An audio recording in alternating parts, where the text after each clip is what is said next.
जब पूरा घर मेरे बेटे की शादी की सालगिरह के जश्न के लिए सजा हुआ था, तब उसने मेरे हाथ में गांव का एक टिकट थमा दिया।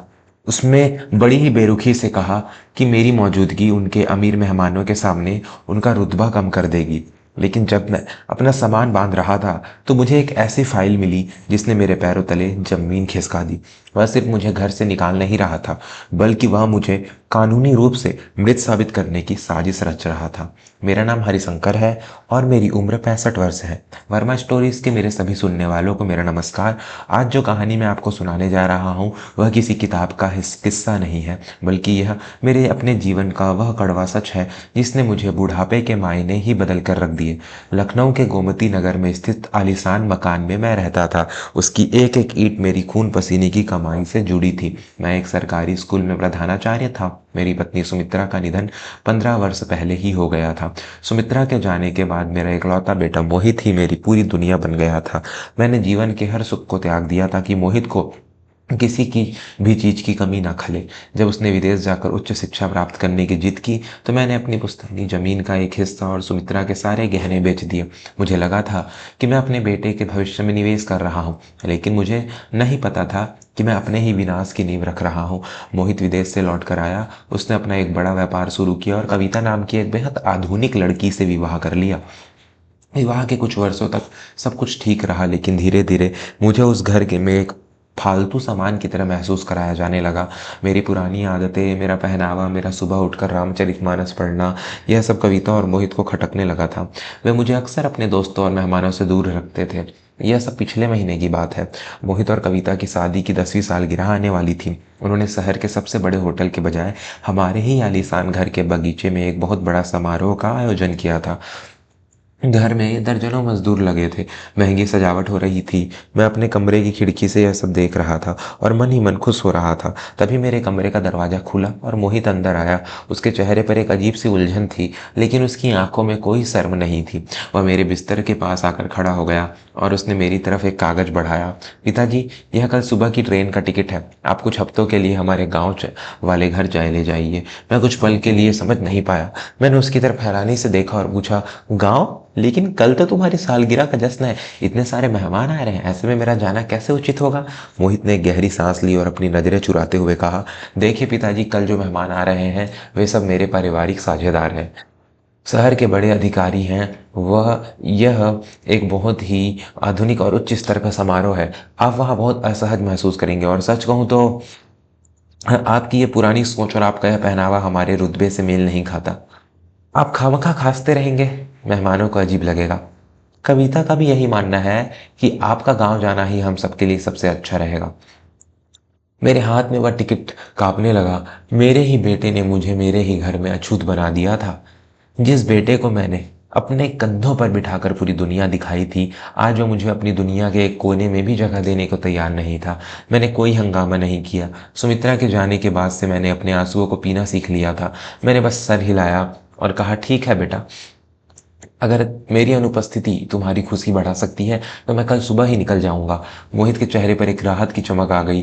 वह बिना कोई और बात किए, बिना मेरी पीठ थपथपाए कमरे से बाहर निकल गया। अगली सुबह जब पूरा घर समारोह की तैयारियों की भागदौड़ में व्यस्त था, मैं अपना पुराना सूटकेस पैक कर रहा था। मुझे अपनी एक पुरानी डायरी चाहिए थी जो मैंने कुछ महीने पहले मोहित के अध्ययन कक्ष स्टडी रूम में रख दी थी। मैं दबे पांव उसके कमरे में गया था कि किसी को मेरे वहां होने का पता ना चले। कमरे में चारों तरफ फाइलें और कागजात बिखरे पड़े थे।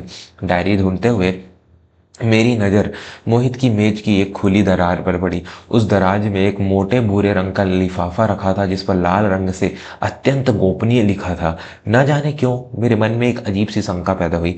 मैंने कांपते हाथों से वह लिफाफा उठाया और उसके अंदर रखे कागजात बाहर निकाले। उन कागजातों को पढ़ते ही मेरे शरीर का सारा खून जैसे बर्फ बन गया। मेरी आंखों के आगे अंधेरा छाने लगा। वह कोई सामान्य फाइल नहीं थी। उसमें सबसे ऊपर मलिहाबाद स्थित मेरे उन 100 बीघा आम के बागानों के कागजात थे जो मेरे दादाजी ने मुझे सौंपे थे। उन कागजातों के साथ एक गिफ्ट डीड, उपहार विलेख नत्थी थी जिसमें लिखा था कि मैं अपनी पूरी होशआवास में वह करोड़ों की संपत्ति अपनी बहू कविता के नाम कर रहा हूँ, और उस डीड के नीचे मेरे हस्ताक्षर थे। लेकिन वे हस्ताक्षर मैंने कभी नहीं किए थे, वे जाली थे। मैं पसीने से तरबतर हो गया। मैंने फाइल के पन्ने और पलटे। अगले पन्ने पर जो था उसने मेरे पैरों तले से पूरी जमीन ही खींच ली। वह एक मेडिकल प्रमाण पत्र था जिसे शहर के एक बहुत ही महंगे और भ्रष्ट मनोचिकित्सक ने जारी किया था। उस प्रमाण पत्र में साफ लिखा था कि हरिशंकर यानी मैं अल्जाइमर और गंभीर डायमेंशिया नाम की दिमागी बीमारी से पीड़ित है। उसमें लिखा था कि मैं अपना मानसिक संतुलन खो चुका हूँ, लोगों की पहचान नहीं पाता हूँ और अपने फैसले लेने में पूरी तरह से असमर्थ हूँ। इस प्रमाण पत्र के साथ ही एक कानूनी आवेदन था जो मोहित ने अदालत में दायर करने के लिए तैयार कर रखा था। इस आवेदन में मांग की गई थी कि मेरी दिमागी हालत को देखते हुए मोहित को मेरा कानूनी अभिभावक नियुक्त किया जाए और मेरे सभी बैंक खातों, मेरी पेंशन और मेरी बाकी संपत्तियों का पूरा अधिकार मोहित को सौंप दिया जाए। मैं उस कमरे में लकड़ी के कुर्सी पर धड़ाम से बैठ गया। मेरा अपना खून, मेरा अपना बेटा, सिर्फ मेरे पैसे और संपत्ति के लिए मुझे जीते जी एक पागल इंसान घोषित करने की तैयारी कर चुका था। वो मुझे गांव इसलिए नहीं भेज रहा था कि मैं मेहमानों के सामने बुरा लगूंगा। वह मुझे इसलिए भेज रहा था ताकि मेरे पीछे की से वह इन जाली कागजातों को अदालत में पेश कर सके और मेरे गांव में होने का फ़ायदा उठाकर यह साबित कर सके कि मुझे कुछ याद नहीं रहता। अगर मैं कल सुबह उस ट्रेन में बैठ जाता तो शायद मैं लौट कर कभी अपने घर नहीं आ पाता। मैं हमेशा के लिए एक पागल खाने या किसी गुमनाम वृद्धाश्रम में सड़ने के लिए छोड़ दिया जाता। उस दिन उस बंद कमरे में एक पिता की मौत हो गई और उस पिता की राख से एक ऐसा इंसान पैदा हुआ जिसने अपने भावनाओं के सहारे मोह त्याग दिए थे। मैंने वह फाइल वापस उसी दराज में रख दी। मैंने अपने आंसू पोंछे, अपनी रीढ़ की हड्डी को सीधा किया और अपने कमरे में वापस आ गया। अब मेरे पास रोने का समय नहीं था। मैंने अपना सूटकेस वहीं छोड़ा। मैंने अपने सभी असली पहचान पत्र, अपनी बैंक की पासबुक और मलिहाबाद के बागानों के असली कागजात अपनी एक छोटी सी अटैची में रखे। दोपहर के समय जब मोहित और कविता टेंट वालों से बहस करने में व्यस्त थे, मैं चुपचाप घर के पिछले दरवाजे से बाहर निकल गया। मैंने सीधे शहर के सबसे प्रतिष्ठित और सख्त वकील राघवेंद्र प्रताप सिंह के कार्यालय का रुख किया। राघवेंद्र कभी मेरे स्कूल का सबसे होनहार छात्र हुआ करता था और मुझे अपने पिता समान मानता था। जब मैंने राघवेंद्र के सामने वे सारी बातें रखी और उसे मोहित की उस साजिश के बारे में बताया तो उसकी आंखें भी क्रोध से लाल हो गई। गुरुजी, आप मुझे बस एक दिन का समय दीजिए। मैं इस मोहित को वह कानूनी सबक सिखाऊंगा कि इसकी आने वाली पुश्तें भी याद रखेंगी। राघवेंद्र ने सख्त लहजे में कहा। नहीं राघवेंद्र, मैंने अत्यंत शांत लेकिन दृढ़ स्वर में कहा, मैं अपने ही बेटे को अदालत में घसीट कर तमाशा नहीं बनना चाहता। मुझे सिर्फ अपनी सुरक्षा करनी है और उन संपत्तियों को उसके गंदे हाथों से दूर करना है। उसी दोपहर राघवेंद्र की मदद से मैंने सबसे पहले मलिहाबाद में उन करोड़ों के बागानों को एक बहुत बड़े अनाथालय और वृद्धाश्रम चलाने वाले ट्रस्ट के नाम दान डोनेट कर दिया। मैंने इस शर्त पर वह दान किया कि ट्रस्ट मुझे मेरे जीवन काल तक एक सम्मानजनक मासिक भत्ता देगा। इसके बाद हमने एक कानूनी हलफनामा तैयार किया जिसमें मैंने अपने पूरी तरह से स्वस्थ होने की घोषणा की और किसी भी पूर्व में किए गए पावर ऑफ अटॉर्नी या हस्ताक्षर को शून्य घोषित कर दिया।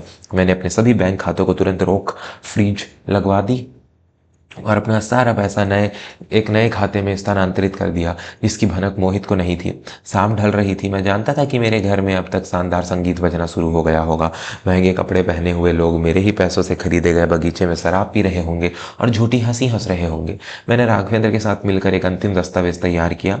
यह घर को खाली करने का एक कानूनी नोटिस था क्योंकि जिस घर में वे जश्न मना रहे थे वह घर आज भी पूरी तरह से मेरे नाम पर था।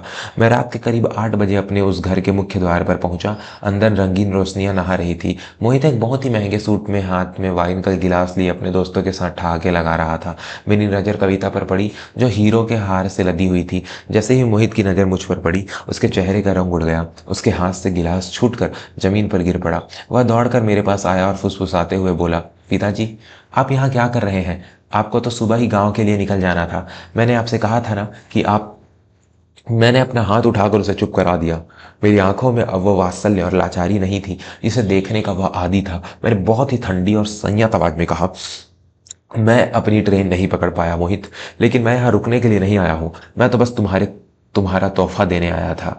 मैंने अपनी अटैची से वह कानूनी नोटिस और ट्रस्ट को किए गए दान के असली कागजातों की प्रतिलिपि निकाली और उसके हाथ में थमा दी। यह क्या है? उसने घबराहट से पन्ने पलटते हुए पूछा।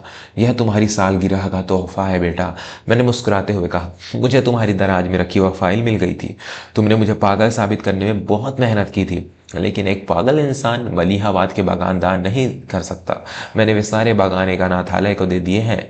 मेरे सारे खाते अब तुम्हारे लिए बंद हैं। और रही बात इस घर की, तो इस कागज में लिखा है कि तुम्हें और तुम्हारी पत्नी को यह घर अगले 30 दिनों के भीतर खाली करना होगा, क्योंकि मैंने यह घर बेच दिया है। मोहित की आंखें फटी की फटी रह गई, उसका शरीर ऐसे कांपने लगा जैसे किसी ने उसे बिजली का झटका दे दिया हो। आप ऐसा नहीं कर सकते, वह मेरी संपत्ति है, मेरा व्यापार कर्ज में डूबा हुआ है, मुझे उन बागानों को गिरवी रखकर बैंक से लोन लेना था। अगर आपने वह जमीन दे दी तो मैं सड़क पर आ जाऊंगा। वह पागलों की तरह चीखने लगा। आसपास खड़े मेहमान अब हमारी तरफ देखने लगे थे। कविता भी दौड़कर वहां आ गई थी। यही तो समस्या है मोहित, मैंने उसकी आंखों में सीधा देखते हुए कहा, तुमने यह मान लिया कि मेरे मरने से पहले ही मेरी हर चीज तुम्हारी है।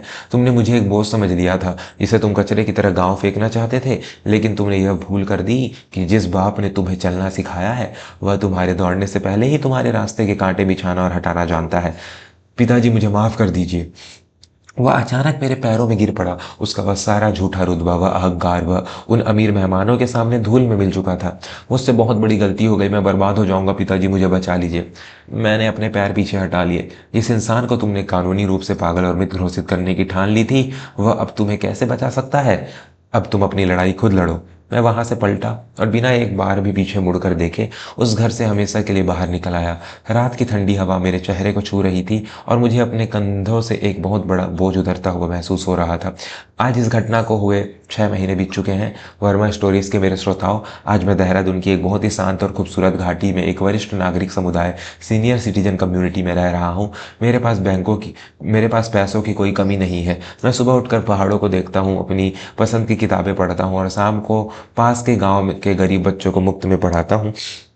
मुझे मेरे पुराने पड़ोसियों से खबर मिली है कि मोहित का व्यापार पूरी तरह से ठप हो गया है। कर्जदारों ने उसकी कारें जब्त कर ली हैं और वह एक छोटे से किराए के मकान में रहने को मजबूर है। कविता उसे छोड़कर अपने मायके जा चुकी है। कभी कभी मुझे मोहित के अनजान नंबरों से फ़ोन आते हैं।